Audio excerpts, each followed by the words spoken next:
প্রিয় শিক্ষার্থীবৃন্দ, আসসালামু আলাইকুম। আশা করি তোমরা সকলে ভালো আছো। আলহামদুলিল্লাহ, আমি ভালো আছি। আবারও ভার্চুয়াল জগতের মাধ্যমে তোমাদের সাথে দেখা হয়ে গেল। আজকে আমার অনলাইন ক্লাসে তোমাদের স্বাগতম। আজকে তোমাদের সাথে আছি আমি আব্দুল্লাহ মামুন খান, প্রভাষক, উৎপাদন ব্যবস্থাপনা ও বিপণন, গুণবতী ডিগ্রি কলেজ। সকল স্বাস্থ্যবিধি মেনে ঘরে থাকি, নিরাপদে থাকি, এই মর্মে উজ্জীবিত হয়ে আজকে আমার পঞ্চম অনলাইন ক্লাস শুরু করতে যাচ্ছি। আজকে ক্লাস নিতে যাচ্ছি উৎপাদন ব্যবস্থাপনা ও বিপণন প্রথম পত্র ষষ্ঠ অধ্যায়, পণ্য ডিজাইন এবং মান ব্যবস্থাপনা, product design and quality management এর দ্বিতীয় অংশ। প্রথম অংশে আমরা ক্লাস নিয়েছিলাম পণ্য ডিজাইন নিয়ে। তোমরা সেই ক্লাস অংশে জানতে পেরেছিলে পণ্য ডিজাইন কী, পণ্য ডিজাইনের ধারণা সম্পর্কে, পণ্য ডিজাইনের গুরুত্ব, বৈশিষ্ট্য এবং বিশ্ব এবং বাংলাদেশ প্রেক্ষাপটে পণ্য ডিজাইনের সুবিধা অসুবিধা এবং বিভিন্ন সমস্যা এবং প্রতিকার, এবং পণ্য ডিজাইন নিয়ে ক্লাসের পরবর্তীতে মান ব্যবস্থাপনা একটি গুরুত্বপূর্ণ বিষয়। আজকে ক্লাস নিতে যাচ্ছি আমি মান ব্যবস্থাপনা নিয়ে। পণ্য ডিজাইন এবং মান ব্যবস্থাপনা, product design and quality management, এই অধ্যায়ের দ্বিতীয় অংশ অর্থাৎ কোয়ালিটি ম্যানেজমেন্ট, মান ব্যবস্থাপনার সম্পর্কে যে বিষয়গুলো তোমরা জানতে পারবা বা ধারণা লাভ করতে পারবে, সেই বিষয়গুলো হলো ধারণা লাভ করতে পারবে, মান ব্যবস্থাপনার ধারণা লাভ করতে পারবে, মান ব্যবস্থাপনার গুরুত্ব ও বৈশিষ্ট্য সম্পর্কে জানতে পারবে, পণ্য নিম্নমানের হবার কারণ জানতে পারবে, ব্যাখ্যা করতে পারবে, পণ্য নিম্নমানের ফলাফল আলোচনা করতে পারবে, মান ব্যবস্থাপনার চক্র আলোচনা করতে পারবে এবং ব্যাখ্যা করতে পারবে, স্থানীয় বা দেশীয় মান ব্যবস্থাপনা প্রতিষ্ঠান সম্পর্কে জানতে পারবে এবং তাদের কার্যকলাপ সম্পর্কে ধারণা লাভ করতে পারবে, এবং সর্বোপরি মান নির্ধারণে আন্তর্জাতিক সংস্থার ভূমিকা সম্পর্কে জানতে পারবে। শিক্ষার্থীবৃন্দ, এখন তোমরা জানতে পারবে মান ব্যবস্থাপনার মান নিয়ে। মান বলতে কি বোঝায়? মান হলো একটি পণ্যের অন্তর্নিহিত গুণ, অর্থাৎ ভোক্তা বা ক্রেতার প্রত্যাশা পূরণ করতে পারে কিংবা প্রত্যাশা পূরণ করতে সক্ষম কিংবা পণ্যের উপযোগিতা আছে এমন একটি বিষয় হলো পণ্যের মান। পণ্যের মান প্রত্যেকটা প্রতিষ্ঠানের একটি গুরুত্বপূর্ণ বিষয়। ভোক্তার চাহিদা পূরণের লক্ষ্যে পণ্যের মান বজায় রাখতে হয়। পণ্যের মান হলো পণ্যের কালার, ডিজাইন, ফিনিশিং, পণ্যের উপযোগিতা, ভোক্তার চাহিদা পূরণের সক্ষমতা ইত্যাদি। সুতরাং আমরা বলতে পারি পণ্যের মান হলো পণ্য বা সেবার অন্তর্নিহিত গুণ। এ গুণের সাহায্যে ক্রেতার প্রত্যাশা পূরণ করা সম্ভব হয়। পণ্যের সাইজ, ডিজাইন, ফিনিশিং, কালার, টেকসই ক্ষমতা ইত্যাদি হলো মানের উদাহরণ বা মানের উপাদান। সুতরাং আমরা বলতে পারি মান হলো এমন একটা বিষয় যা ক্রেতার চাহিদা মেটায়, সন্তুষ্টি পূরণ করে কিংবা যার উপযোগিতা আছে এমন একটি উপাদান। তোমরা আগে জেনেছ পণ্যের মান সম্পর্কে, পণ্যের মান কি, আর পণ্যের মান ব্যবস্থাপনা সম্পর্কে জানতে পারবে। পণ্যের মান ব্যবস্থাপনা হলো পণ্যের মানকে ধরে রাখা, এই ধারাবাহিক প্রক্রিয়াকে ধরে রাখা এবং ভোক্তার চাহিদা পূরণের লক্ষ্য মানের ব্যবস্থা করা। মান ব্যবস্থাপনা হলো এমন একটা প্রক্রিয়া যেটা ধারাবাহিকভাবে মানেরকে ধরে রাখা, বাজার ধরে রাখা, ভোক্তার চাহিদা পূরণের ব্যবস্থা করা প্রত্যেকটা প্রতিষ্ঠান বা উৎপাদনকারী প্রতিষ্ঠানের একটি গুরুত্বপূর্ণ কার্যকারী পদক্ষেপ। সুতরাং আমরা বলতে পারি মান ব্যবস্থাপনা হলো মান ব্যবস্থাপনা একটি ধারাবাহিক প্রক্রিয়া। এর মাধ্যমে ক্রেতার সন্তুষ্টি বৃদ্ধি পায়। মান ব্যবস্থাপনার ফলে পণ্যের উচ্চমান অর্জন করা যায়। মান ব্যবস্থাপনার মাধ্যমে পণ্য সঠিকভাবে ও সঠিক মাত্রায় উৎপাদন নিশ্চিত করা সম্ভব হয়। সুতরাং আমরা বলতে পারি মান ব্যবস্থাপনা হলো কর্মী সম্পৃক্ততা, মানের ধারাবাহিক উৎকর্ষণ বা উন্নয়ন এবং ক্রেতা সন্তুষ্টি। শিক্ষার্থীবৃন্দ, তোমরা আগে জেনেছ মান সম্পর্কে এবং মান ব্যবস্থাপনা সম্পর্কে ধারণা লাভ করেছ। তোমরা আগে জানতে পেরেছো যে মান ব্যবস্থাপনা একটি ধারাবাহিক প্রক্রিয়া যার মাধ্যমে পণ্যের যথাযথ মান সংরক্ষণ করা হয়। এই মান ব্যবস্থাপনার যে গুরুত্বগুলো এখন তোমরা জানতে পারবে। এক, মান ব্যবস্থাপনার মান প্রতিষ্ঠা ও সংরক্ষণ করা।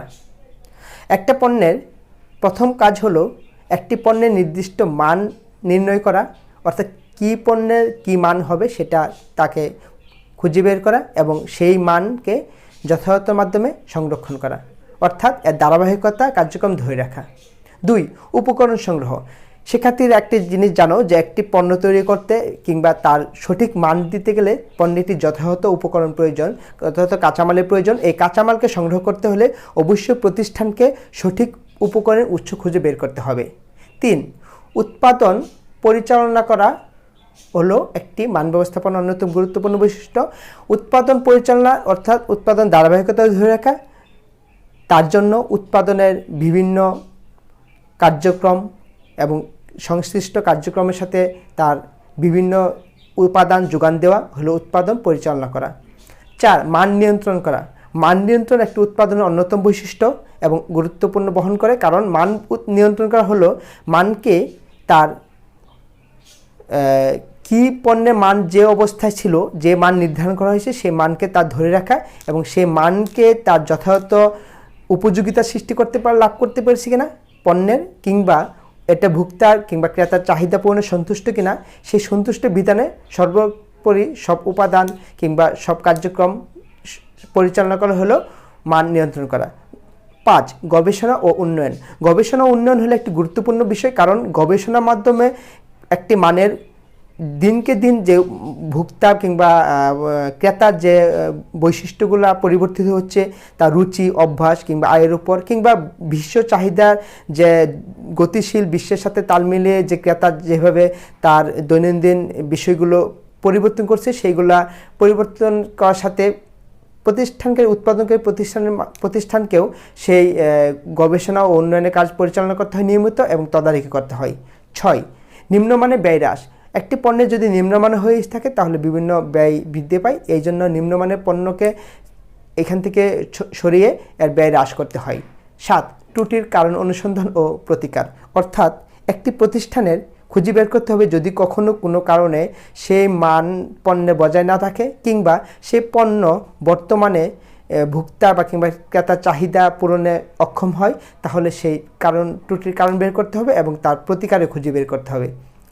8. প্রেষণার দান। এটা একটি গুরুত্বপূর্ণ বিষয়, কারণ প্রত্যেকটা কোম্পানি প্রতিষ্ঠানের সাথে বা কিংবা উৎপাদনকারী প্রতিষ্ঠানের সাথে সেই প্রতিষ্ঠানে কিছু কর্মী সংশ্লিষ্ট থাকে, সেই উৎপাদনকারীর সাথে ডিজাইনার, নকশাকারী, বিভিন্ন বাজার গবেষণা কাজে সংশ্লিষ্ট এবং ভোক্তা আচরণবিধি এবং যারা ট্রেনার হিসাবে কিংবা গবেষণা কাজে সম্পৃক্ত থাকে, এই যে বিষয়গুলো আছে তাদেরকে সঠিক প্রেষণা দান করা একটি মান ব্যবস্থাপনার গুরুত্ব বৈশিষ্ট্য বহন করে এবং এটি একটি তাদের অন্যতম কাজ। শিক্ষার্থীবৃন্দ, এখন তোমরা জানতে পারবে নিম্নমানের কারণ কি। 1.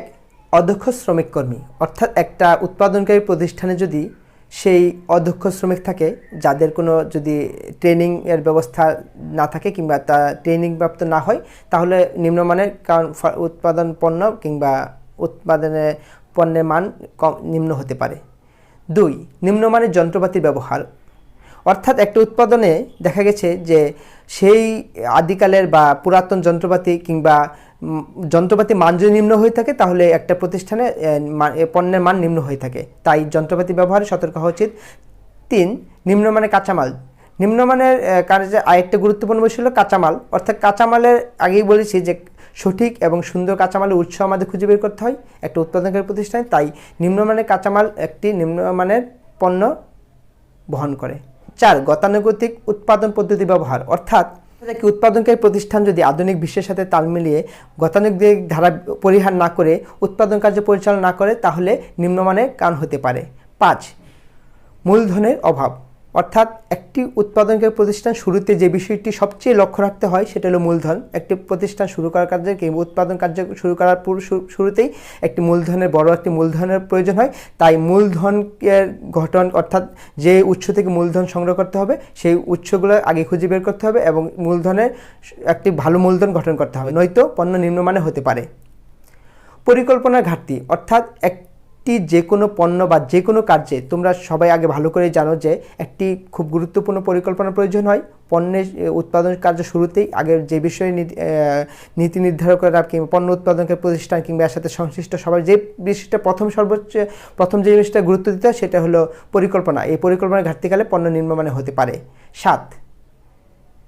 আকস্মিক দুর্ঘটনা, অর্থাৎ কিছু কিছু বিষয় আছে যে যদি পণ্য উৎপাদনের ক্ষেত্রে দুর্ঘটনার সৃষ্টি হয়, অর্থাৎ এটা দুর্ঘটনা হতে পারে আরোপিত দুর্ঘটনা কিংবা অনারোপিত দুর্ঘটনা, যেটা দেখা যায় কিংবা যেটা দেখা যায় না এরকম হতে পারে, যেটা প্রতিরোধ সম্ভব কিংবা প্রতিরোধ সম্ভব নয়, বিভিন্ন ধরনের দুর্ঘটনা হতে পারে। এই দুর্ঘটনা থেকেও অনেক সময় পণ্য নিম্নমানের হয়ে থাকে। 8, অপর্যাপ্ততা শক্তি সরবরাহ, অর্থাৎ শক্তি সরবরাহ অপর্যাপ্ততা হয়ে থাকে। শক্তি বলতে পণ্যের এখানে মূলধন হতে পারে, শক্তি হতে পারে, সংগঠন হতে পারে, ভূমি হতে পারে কিংবা পরিকল্পনা হতে পারে। এই সব কিছু বিষয়ে একটা শক্তি হিসাবে বিবেচিত হয়। এই শক্তি যদি পরিকল্পনাভাবে বা সঠিকভাবে বা পর্যাপ্তভাবে সরবরাহ করা না হয় তাহলে পণ্য নিম্নমানের হতে পারে। শিক্ষার্থীবৃন্দ এখন জানতে পারবে নিম্নমানের ফলাফল, অর্থাৎ একটি পণ্য যদি তার মান নিম্ন হয় তাহলে তার কী ফলাফল বয়ে আনে। 1, ক্রেতার সন্তুষ্টি অর্জনে ব্যর্থ। একটা পণ্যের সবচেয়ে বড় তার উপযোগিতা থাকবে ক্রেতাকে ধরে রাখা, ক্রেতার সন্তুষ্টি অর্জন করা, কিন্তু নিম্নমানের পণ্য এটা সন্তুষ্টি অর্জন করতে ব্যর্থ হয়। 2, দায় গ্রহণ। একটি নিম্নমানের পণ্য ফলাফল পণ্য বিক্রয় পরবর্তী কিংবা পণ্য ক্রেতার কাছে হস্তান্তর পরবর্তী বিভিন্ন দায় থাকে। এই দায়ভার বহন করতে হয়। যদি পণ্যের মান নিম্ন হয়ে থাকে তাহলে এই দায় অনেক বেশি গ্রহণ করতে হয়। 3, ব্যয় বৃদ্ধি। নিম্নমানের পণ্য ফলাফল হওয়ার কারণে আগেই বলেছি যে দায় গ্রহণ করতে হয় কিংবা ক্রেতা সন্তুষ্ট অর্জন ব্যর্থ হয়, ক্রেতা এই পণ্য সঠিকভাবে গ্রহণ নাও করতে পারে। এই বিভিন্ন কারণে এই ব্যয় বৃদ্ধি পেতে পারে। 5, বাজার ও ক্রেতা হারানো। স্বাভাবিক অর্থেই পণ্যের মান যদি নিম্ন হয়ে থাকে তাহলে পণ্যটি বাজার হারাতে পারে এবং ক্রেতা সন্তুষ্ট অর্জন করা না বিধায় ক্রেতা হারাতে পারে। সুতরাং এটি নিম্নমানের পণ্যের একটি সবচেয়ে বড় খারাপ ফলাফল বয়ে আনে। 5, মান সনদ লাভে ব্যর্থ। প্রত্যেকটা প্রতিষ্ঠানে একটা মান সনদ প্রয়োজন হয়। সেই প্রতিষ্ঠান কি সেই ভোক্তার কিংবা ক্রেতার কিংবা পরিবেশগত কিংবা মানুষের জন্য যে যদি সেটা কল্যাণ বয়ে না আনে তাহলে সেটি সনদ লাভে ব্যর্থ হবে, মান সনদ লাভে ব্যর্থ। বিভিন্ন প্রতিষ্ঠান, স্থানীয় প্রতিষ্ঠান কিংবা আন্তর্জাতিক প্রতিষ্ঠান এই মান সনদ দিয়ে থাকে। 6, ব্যবসায়িক সনদ বাতিল। অর্থাৎ নিম্নমানের পণ্য হওয়ার কারণে যে কোনো সময় আন্তর্জাতিকভাবে কিংবা দেশীয়ভাবে এই প্রতিষ্ঠানের ব্যবসায়িক সনদ বাতিল হতে পারে। আশা করি জিনিসটা বুঝতে পারছো। মান সম্পর্কে তোমরা আগে জেনেছো। মান হলো পণ্যের কার্যকারিতা, বৈশিষ্ট্য, স্থায়িত্ব, আকর্ষণ এবং ব্যবহার উপযোগিতা এবং অন্যান্য যে বৈশিষ্ট্য সেগুলো হলো পণ্যের মান বিবেচনা করে। এবং মান ব্যবস্থাপনা হলো প্রযুক্তির উৎকর্ষতা, যোগাযোগ ব্যবস্থা ব্যবহার, আধুনিকায়ন, অর্থনীতির সাথে পরিবর্তনের সাথে এবং জীবনযাত্রা মানের সাথে পরিবর্তনের সাথে এই যে মানের ধারাবাহিকতা বজায় রক্ষা করা, এটা হলো মান ব্যবস্থাপনা। এই মান ব্যবস্থাপনা একটি চক্রটি সম্পর্কে এখন তোমরা জানতে পারবে। এই যে ধারাবাহিকতা বজায় রাখা, এই ধারাবাহিকতা বজায় রাখা হলো মান ব্যবস্থাপনা একটি চক্র। এই মান ব্যবস্থাপনার চক্রটি 3টি ধাপে সম্পন্ন হয়।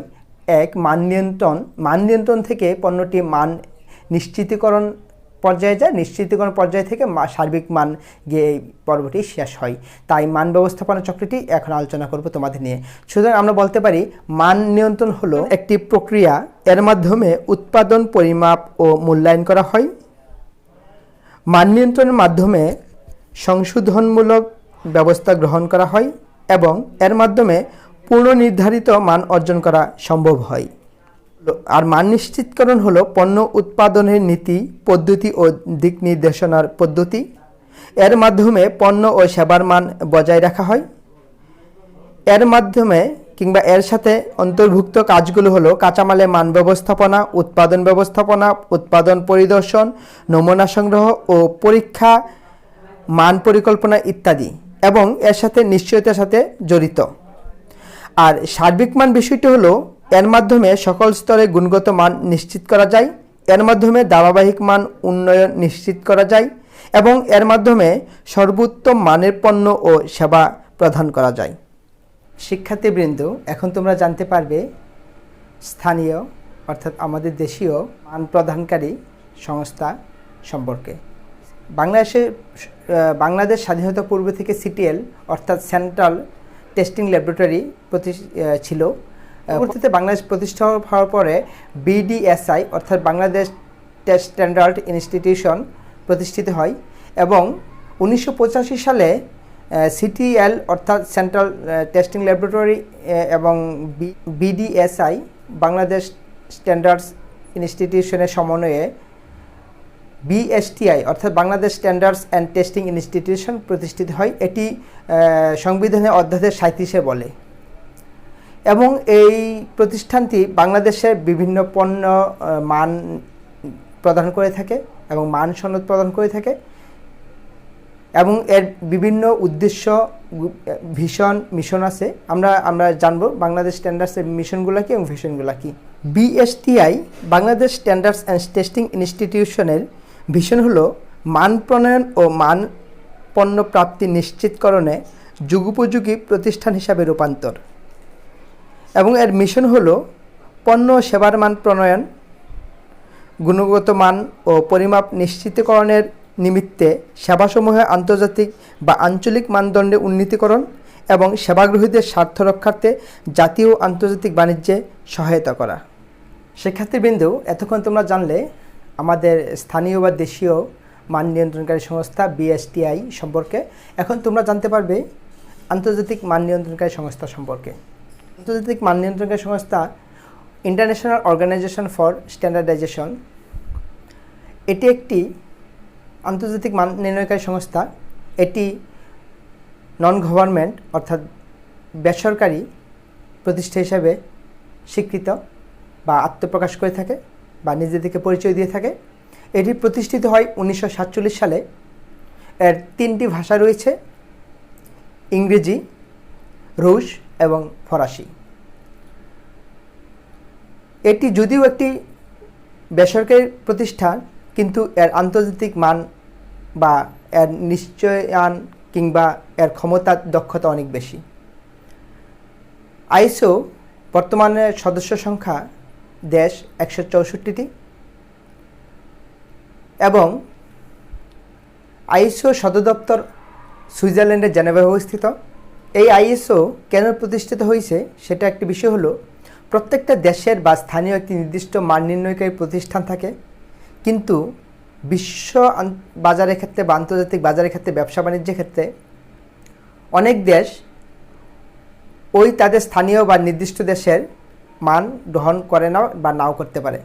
এই সমস্যা সমাধানের লক্ষ্যে তখন ইন্টারন্যাশনাল অর্গানাইজেশন ফর স্ট্যান্ডার্ডাইজেশন, আন্তর্জাতিক মান সংস্থা আইএসও গঠিত হয় এবং এটি বিভিন্ন রুলস এর নীতিমালার মাধ্যমে এই মান নির্ণয় করে থাকে। এটি সাধারণত বিশ্ব শিল্প বাণিজ্যের মান প্রদান করে থাকে এবং সনদ প্রদান করে থাকে। তবে বাংলাদেশে 1974 সালে আইএসওর সনদপ্রাপ্ত হয়ে থাকে। আমি তোমাদেরকে এখন কিছু আইএসওর সার্টিফিকেশনের সম্পর্কে তোমাকে জানাবো। যেমন ISO 8000 master data quality management system, অর্থাৎ এটা তথ্য উপাত্ত নিয়ে কাজ করে। একটা প্রতিষ্ঠান বা একটা ব্যবসা বাণিজ্যের ক্ষেত্রে তার তথ্য উপাত্ত কত টাকা সঠিক এবং কত টাকা নির্ভরযোগ্য সেটার উপর ভিত্তি করে এটা সনদ প্রদান করে থাকে। তারপর যেমন আইএসও 9000, এটা হলো কোয়ালিটি ম্যানেজমেন্ট সিস্টেম। এটা সাধারণত পণ্যের ক্ষেত্রে এটা সাধারণত সনদ প্রদান করে থাকে। তারপর আরেকটি বিশেষ আছে আইএসও 14000।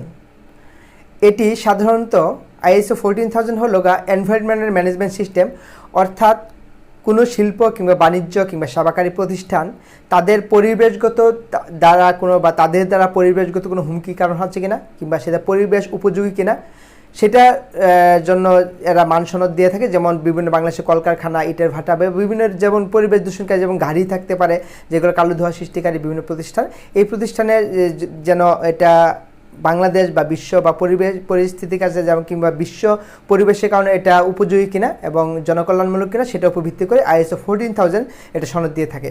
তারপর আইএসও 22000 একটি বিশেষ প্রতিষ্ঠান, এটা food safety and management system.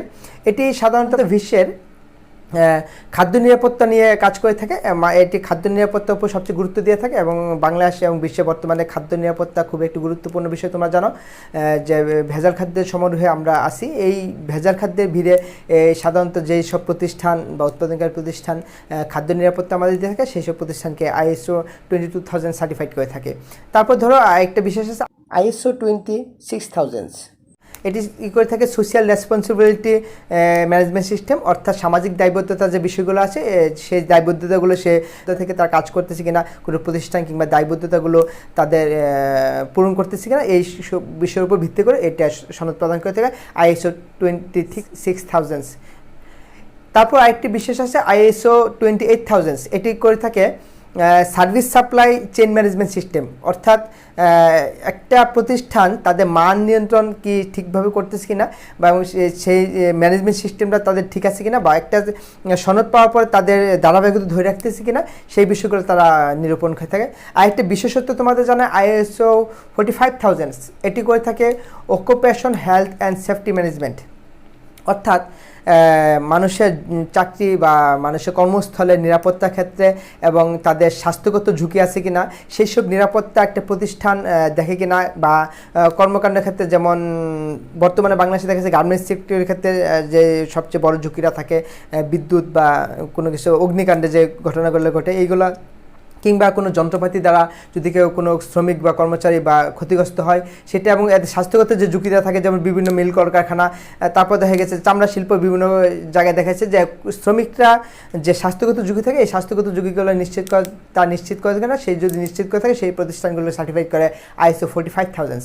তোমরা বুঝতে পারছো যে ISO international organisation for standardisation এই প্রতিষ্ঠানটা বিশ্বের সমস্ত অঞ্চলে বা স্থানীয় যে পণ্যের মানগুলো আছে সেই স্থানীয় পণ্যের মানকে একীভূত করে একটা আন্তর্জাতিক মান প্রদান করে থাকে ISO।